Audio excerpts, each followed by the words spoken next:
بسم اللہ الرحمن الرحیم۔ میں ہوں یہ انصاری۔ نظام ربوبیت پر محترم علامہ پرویز صاحب کے نظریات۔ محترم پرویز صاحب کے نظریات اگر جاننا چاہتے ہیں تو قرآنی مفہوم سے ہٹ کر ان کی کتابوں میں دیکھیے، دیکھیں کہ وہ اپنی زبان میں کس بات کو کس رنگ میں پیش کرتے ہیں۔ قرآن کی آیت کا ترجمہ یا مفہوم بیان کرتے وقت تو مجبور ہوتے ہیں کہ قرآنی الفاظ کا کچھ نہ کچھ رنگ تو اس میں نظر آئے، یہ مجبوری ہوتی ہے ان کی۔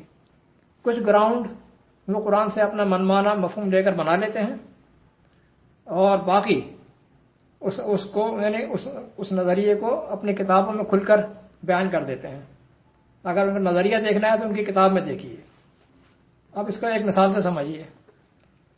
پرویز صاحب نے پہلے تو قرآنی لفظ العفو 2/219 یہ سرونا کا ماذا ینفقون قل العفو، یہ الفاظ آیت کے، اس کا مفہوم یہ رکھا ہے کہ اس کا مطلب ہے ضرورت سے زائد سب کا سب۔ آپ نے آیت نکال کر دیکھ لیجئے، ضرورت سے زائد سب کا سب۔ یہ تو گراؤنڈ کچھ ہموار کر لیا، حالانکہ اس کا مطلب کچھ اور ہے۔ ضرورت سے زائد سے جتنا آسانی سے نکال سکو وہ ہے اس کا مطلب۔ ضرورت سے زائد میں سے جتنا آسانی سے ہو سکے نکال سکو وہ نکال دو، یہ ہے اس کا مطلب۔ لیکن خیر آگے چلتے ہیں۔ چنانچہ لکھتے ہیں کہ اب آگے اپنے نظریں بیان کر رہے ہیں۔ چنانچہ لکھتے ہیں کہ مومن کی ہمیانی یعنی پرس، مومن کی ہمیانی کے دونوں سرے کھلے رہتے ہیں، یعنی وہ نیچے سے بھی پھٹا ہوا ہوتا ہے، دونوں سرے کھلے رہتے ہیں، اور یہ ہمیانی نظام کے ہاتھ میں رہتی ہے۔ اس میں ہر فرد اپنے محنت کا ماحوصل ڈالتا جاتا ہے، جو اس نے کمایا اس میں ڈالا، محنت کا ماحوصل ڈالتا جاتا ہے، اور نظام ربوبیت اسے نوع انسانی کی نشوونما کے لیے صرف کرتا جاتا ہے۔ چونکہ اس نظام میں ہر فرد کی تمام ضروریات زندگی کی ذمہ داری خود نظام پر ہوتی ہے، اس لیے کسی فرد کو کچھ بچا کر رکھنے کی ضرورت ہی نہیں پڑتی۔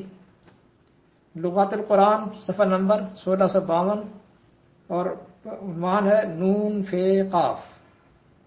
لیجئے صاحب، جو بچا کھچا تھا وہ بھی چھین لیا۔ اب یہ دونوں بحثیں بیکار ہیں کہ جو ہم نے کی ہیں، کرتے رہا ہوں، بحثیں بیکار ہیں کہ العفو کے کیا معنی ہے، کہ ضرورت سے زیادہ سب کا سب، یا ضرورت سے زیادہ میں سے جتنا آسانی سے ہو سکے۔ اب یہ بحثیں بیکار ہیں، دونوں کرنی بیکار ہے۔ اب تو سبھی اسٹیٹ کا ہے جناب، یہ اشتراکی نظام نہیں تو پھر اور کیا ہے؟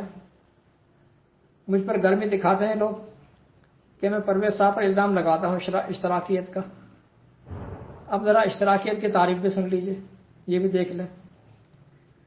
Socialism principle that individual liberty should be surrendered to the state, which should own and manage all the resources in the interest of the community as a whole. یہ اس کی ڈیفینیشن ہے سوشلزم کی۔ اب اس عبارت کو دیکھیں اور پرویز صاحب کے بیانات کو دیکھیں، کہیں کوئی فرق نظر آ رہا ہے؟ اب فیصلہ کر کے آپ بتائیے گا کہ میں ان پر الزام لگاتا ہوں یا حقیقت میں ایسے تھے۔ والسلام علیکم۔